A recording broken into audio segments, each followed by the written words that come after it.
ho assistito con molto interesse alle diatribe.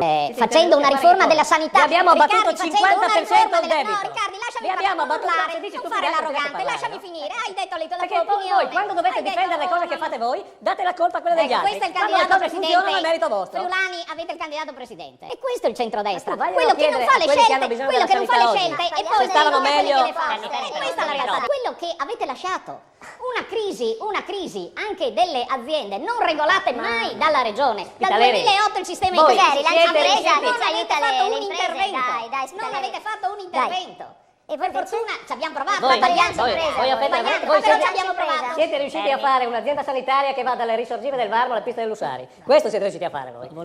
Gli uni hanno governato 10 anni, gli altri 9. Ora, prima ci chiedevate se noi siamo pronti a presentarci al 2018. Qui il problema è che sono i cittadini che devono essere pronti a fare il passo. Sanno già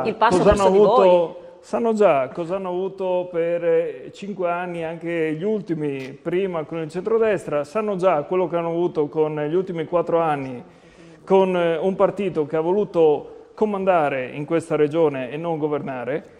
E quindi noi abbiamo una mentalità e un modo di fare politica completamente diverso. Come detto, l'abbiamo già dimostrato laddove governiamo e siamo sicuramente pronti. Devono essere pronti i cittadini del Friuli Venezia Giulia a fare, diciamo così, questa scelta per un vero cambiamento e non i finti cambiamenti tra destra e sinistra che poi ovviamente si prendono tra di loro solo su alcune cose e alcune posizioni, ma poi tante volte vediamo anche che vanno d'amore d'accordo. La Presidente Serracchiani, che se facesse un secondo mandato sarebbe da me ben visto e quindi non avrebbe bisogno di nessuna legittimazione in più. Secondo me chiunque si candidi nel centro-sinistra e pensi di fare discontinuità col passato fa un errore clamoroso, perché Bolsonaro è in continuità, lo stesso è Sciauli, ma chiunque si candidi lo deve fare prendendosi l'eredità di queste riforme e credendo nel lavoro che è stato fatto nei 5 anni precedenti. Altro modo è suicidio.